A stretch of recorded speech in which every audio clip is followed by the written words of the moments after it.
on their strengths. We think that we become phenomenal when we work on our weaknesses. That's true from an emotional point of view. When we work on our emotional weaknesses, we become stronger. But when it comes to our skills, we have to go all in on our strengths. So we just talked about unlocking your superpower. And the third and final thing I want to share with you is how we stay resilient during really tough times. A few years ago, Amy Brzezinski and her team at the Yale School of Management did a study where they went out to research what was the most difficult job in the world. It's a big question.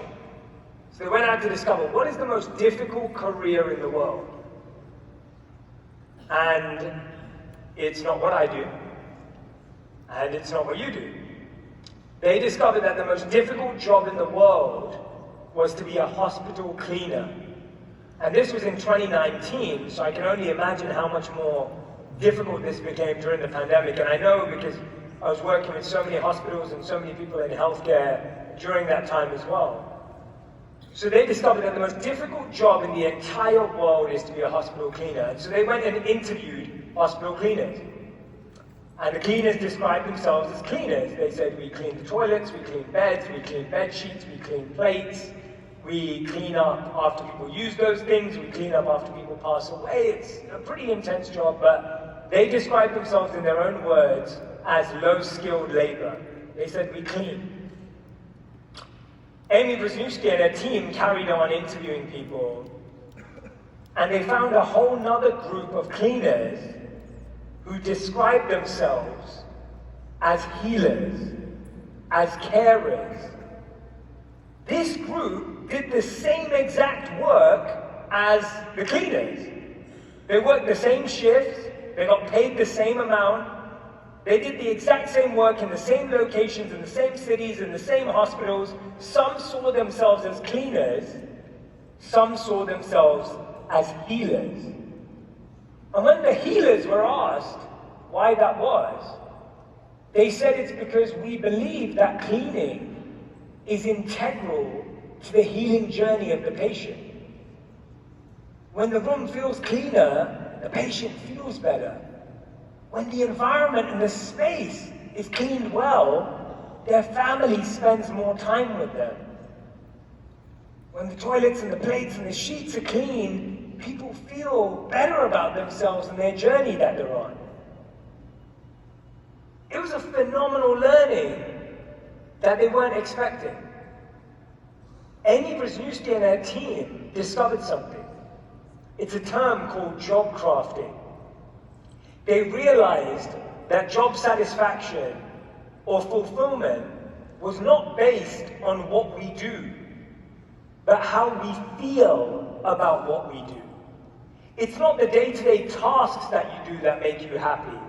It's how you feel about the work that you do that makes you happy. And what they discovered was that when we were so lost in the detail, washing the plate, changing the bed sheet, scrubbing the floor, when we were so lost in the day-to-day detail of what we did, we lost sight of the real impact that our work had.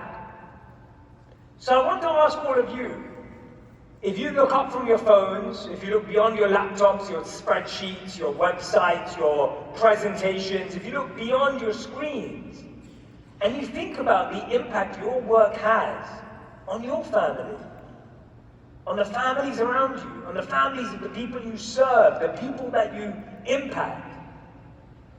When you think beyond the day-to-day task, the day-to-day function, the day-to-day logistics, and you start thinking about the image of impact and service that your work has on people's lives, we start to connect with something so much more powerful.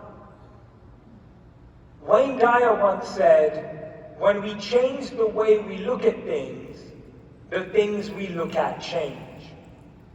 I'll say that again. Wayne Dyer once said, when we change the way we look at things, the things we look at change. My hope and wish for you today is that when you walk out of here, that you look at your work differently, That you look at the work and the impact that you do differently. That when things are tough, when the challenges are there, when the uncertainty is there, you're able to find that deeper resilience because you see the real impact of your work. You see the real power of your work. And you see the real power within yourself. Thank you so much. I'm so grateful.